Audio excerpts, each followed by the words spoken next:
Hello and thank you for joining us on ERi-TV. This is English News Broadcast live from the headquarters in Asmara at exactly 10:30 p.m. First, the top stories.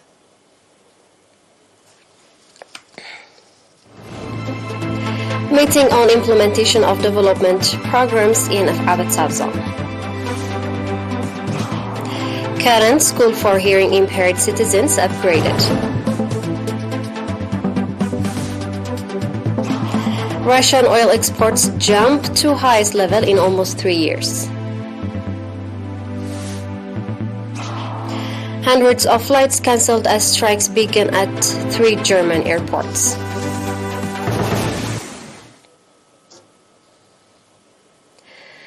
A meeting focusing on the implementation of the charted out development programs was organized in Abad Subzone, in which village elders, religious leaders, public representatives, and students took part. At the meeting, it was reported that the role and contribution of all members of the society in general and that of skilled manpower in particular is vital in the implementation of the development programs. Speaking at the event, Mr. Ahmed Mohammed Noor Rajib, administrator of the subzone, said that effort is being exerted to alleviate potable water supply problems to Abad town and in other areas, as well as renovation of the road connecting Abad with Massawa, and commended the strong participation of the public and members of the defense force. Mr. Saleh Jaber, secretary of the PFDJ in the subzone, on his part, called on the youth to adhere to the noble societal values and strengthen participation in the national affairs. The participants on their part conducted extensive discussion on the issues raised at the meeting and adopted various recommendations, including for the organizing water and soil conservation activities, among others.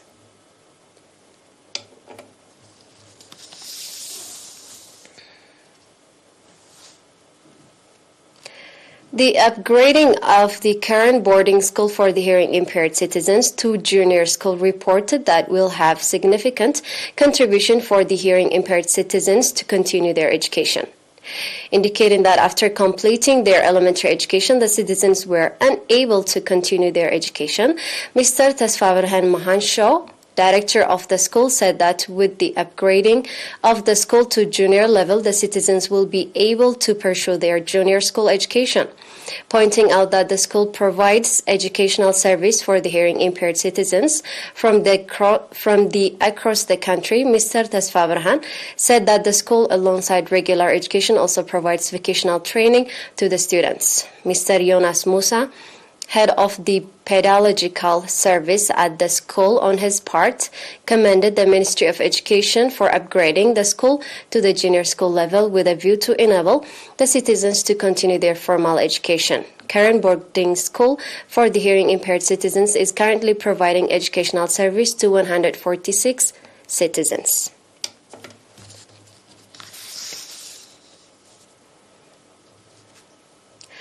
The Silke health station for subzone reported that it is significantly contributing in controlling the prevalence of diseases.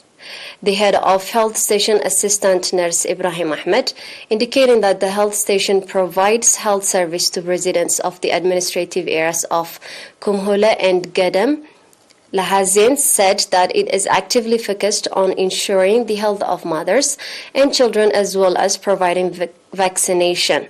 Assistant Nurse Ahmed went on to say the prenatal treatment for pregnant women has increased by 24% and pregnant women delivering at the health facility by 21%, and called for early completion of the maternity waiting room that is under construction. Mr. Ahmed also said that the 2 administrative areas are conducting praiseworthy community-based environmental sanitation activities with a view to prevent the prevalence of communicable diseases. Silke is located about 25 kilometers south of the port city of Massawa.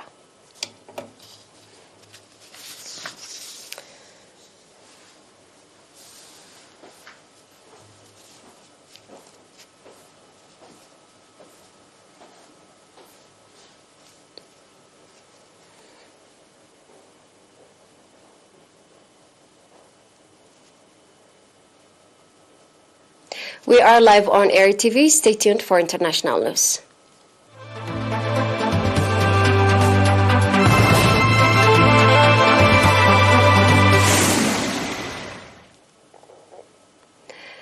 Russian oil exports jumped to highest level in almost 3 years in March despite Western sanctions.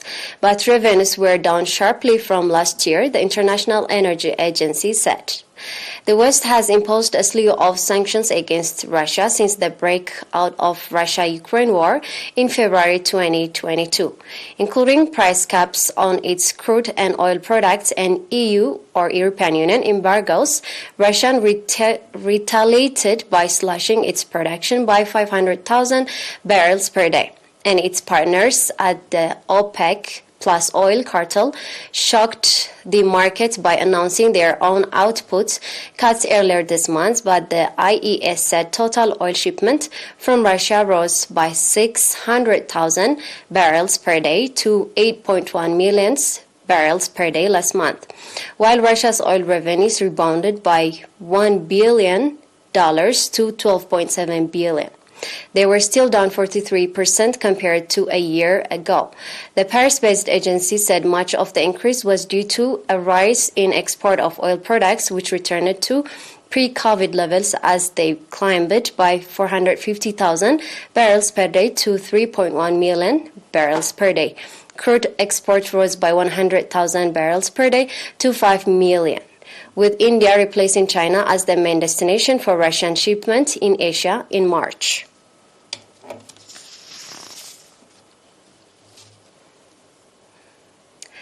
Airports in Düsseldorf, Hamburg, and Köln-Bonn were virtually empty today in the first of another round of strike called by the Germany's Verdi trade over the cost of living crisis.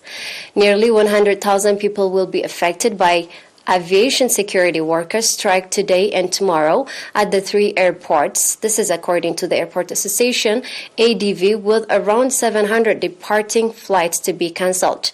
The situation in the terminals today is the same as previous Verdi strikes this year.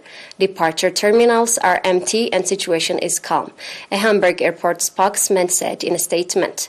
The union said it has been negotiating with the BDLS Aviation Security Association to push for pay increase for night, weekends, and public holiday shifts, with no breaking through in the site.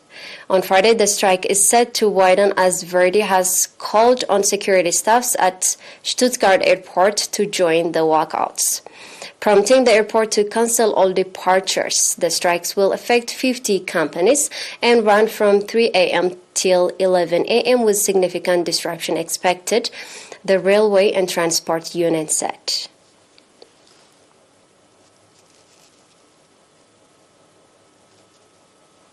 And now let's take a look at the top stars.